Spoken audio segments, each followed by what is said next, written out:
So, hey, so as a man, how do we date outside of our perceived league? What does that look like? Um, how are you supposed to act? How are you supposed to talk? What are your expectations? Um, should you have any expectations, at least long term? How does that woman view you in the short term and in the long term? That can be a that can be a monumental task in some ways, depending on where you are in life.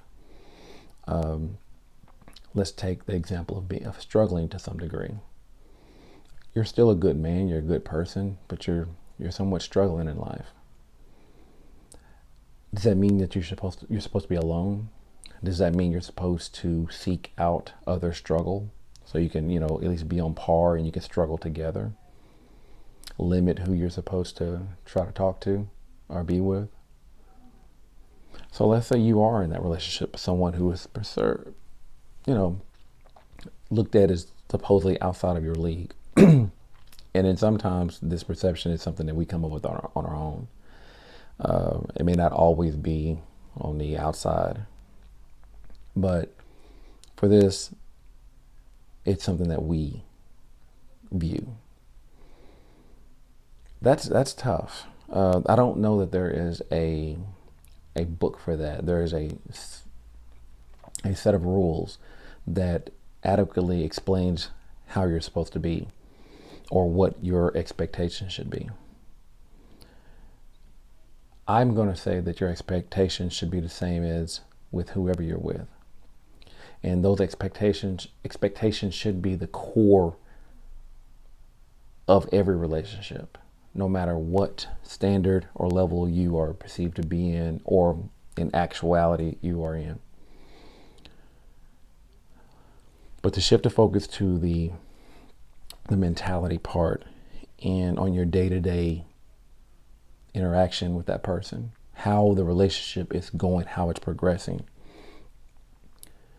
that is really tough because you see and you value these things in that person, in that woman, and you're trying to match those things. You're trying to make all your best qualities be out in front to let her see that, there are so many good things about you and things that you can add of value that are not maybe monetary or materialistic, but at the same time they are still of value. And you're hoping that that person sees those things and that those things that they also hold value, and not that they're only looking at just the monetary and materialistic things. Are they looking at you and saying, hey, I can see myself long term with this person even without those things because of all the other things that they bring to the table that are also of value and are the core, really the real core of a relationship. Because money comes and goes, materials come and go, but who you are as a person should be the same regardless through it all. But you hinge on that. You teeter that line. You're wondering, is it though? Even though I know for a fact that it should matter. That should matter more than anything. But you're so scared. You're so confused because you don't know, and you're trying so hard in the other area. You're trying to be perfect that you can't even handle making a mistake. That you think that mistake is going to be the end. It's going to be the block that makes everything fall. And you're afraid. That can do a number on you. And over time that will come out in your actions. It'll breed insecurity. And it may not necessarily be anything that she's doing. But you start questioning yourself. You start asking questions that you probably shouldn't even be asking. Most importantly, am I good enough? That is the number one killer. That will kill your drive. That'll kill your ambition. And in some ways make you question whether or not you should end the relationship when things are going fine. Because of your insecurity within yourself of being good enough, you end up self-destructing. And a relationship is never really fully realized. I don't know. But I do know it's an experience that I've dealt with and that I do deal with.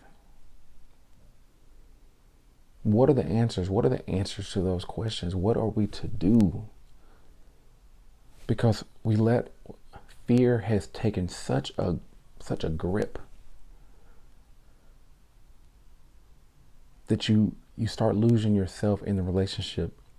You start losing your happiness, or it's not that you're not happy, but it's almost like you're waiting for that other proverbial shoe to drop at all times, instead of just being present in that enjoyment. Because like I said before, those insecurities will kill the drive. It'll kill all the things that you hold dear within yourself and the things that you bring to that relationship. In our next video, we'll talk more about how to answer those questions and what we can do going forward to try to help minimize those things, those feelings, to get our mind in the right place and how to respond to those insecurities when they come up, and ask ourselves and answer why we are allowing those things to creep into our minds, into our hearts. So, see you guys next time.